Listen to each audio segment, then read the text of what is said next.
What's going on, you guys? Welcome back to another video. So in this video I want to talk about the narcissist knew they were losing you, and the narcissist will show you the signs of how it makes them feel when they lose control, but at the same time they try to keep their composure so that it won't seem like you are getting to them. Now sometimes they might start off by spiraling right away, and sometimes it might take a while before they go into a complete rage.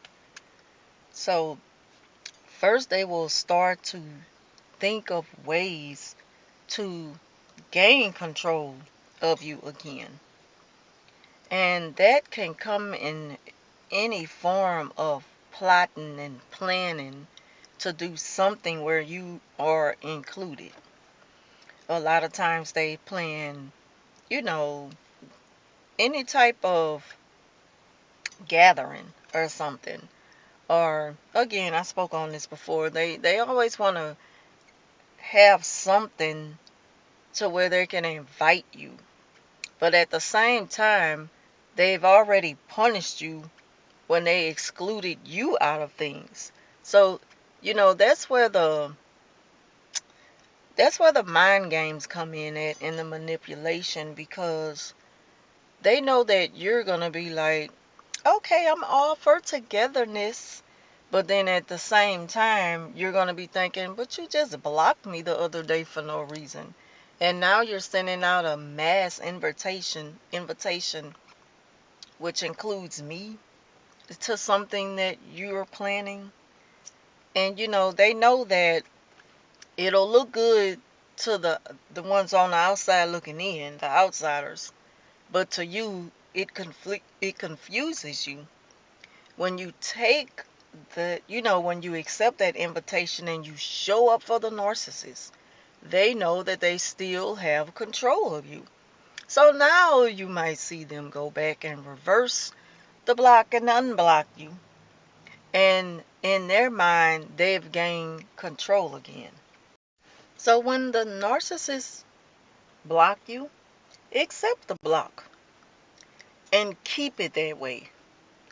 Don't ask for an explanation, because trust me, they know why they did it, and they know how it could make you feel. They know it may leave you feeling confused. They know it may hurt your feelings, but don't even entertain it, because it's just another tactic of abuse. They use this tactic when they lose control. The narcissists don't do nothing new. The same thing they're doing to you, they've done it to others, and they're going to do the same thing to people, after you. So the thing about it is, you have control once the narcissist block you. You've gained the control back. But you can control and you gain that control by controlling how you respond to the things the narcissists do. And I know that this does not apply to every situation when you're dealing with a narcissist, because some of them, they are very, very difficult to deal with. And you may find yourself in that danger zone, not knowing, what I'm going to do next to survive the situation. So you have to come up with ways to survive that particular situation. But for those that you can set boundaries and you don't have to deal with the narcissist, it's best to set those boundaries and keep the door closed. Because the moment you allow them to believe they have a second chance with you again, they're going to show you that that nothing about them has changed. I mean, narcissists don't change. If you see them doing something, if they go as far as blocking you and you know you haven't done nothing wrong, and they don't care to explain anything, like they don't want to have a conversation about anything, they just block it out of their mind and shut you out as a way to get your attention, because they don't feel like they really have to explain their behavior. That just goes to show you that they don't respect your mind. They don't respect your feelings. And at that point, you got to think about self and peace of mind. And the way to peace of mind is by setting those boundaries. Sometimes the narcissist will set the boundaries for you. So look at those blocks as a blessing. When they block you out, they're doing you a huge favor. It may come a time when you might have to set boundaries for so many people in your life, especially if it takes away your peace. Those people may include family members, siblings.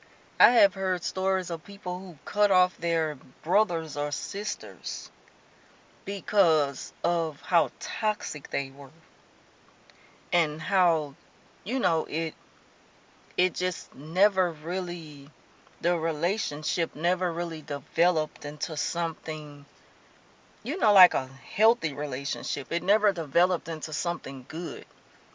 It was always a control factor, or something that they just felt entitled to from their other sibling. And once it gets to the point where it's taking more away from you than serving you, that's when you know you gotta let it go. And I can respect that. I don't care who it is. I don't care if you got to cut off your mama and daddy. Sometimes it's necessary to do that. And I don't think nobody ever wants to cut off a parent or a sibling. But if it's necessary so that you can maintain peace, then do what you got to do. I definitely understand it, and I'm all for it.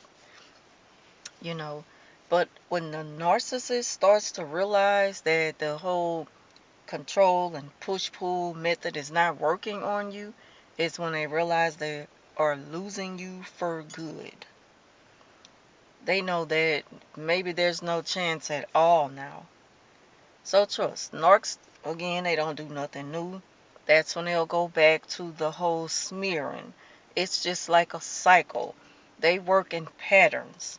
Nothing changes with the narcissist. But now you'll see even more so that you made the right decision by cutting them off for good. And it's not that you need clarity, but it's like at the same time, it's good to have. It's just good to reassure yourself that, you know, you weren't doing too much. Yes, some people deserve second chances, but this one, nah, I did the right thing by cutting them off for good. So I hope this video is helpful to someone. If it was, please leave a like, comment, share, and subscribe. I want to thank y'all for watching, and I will talk to you soon.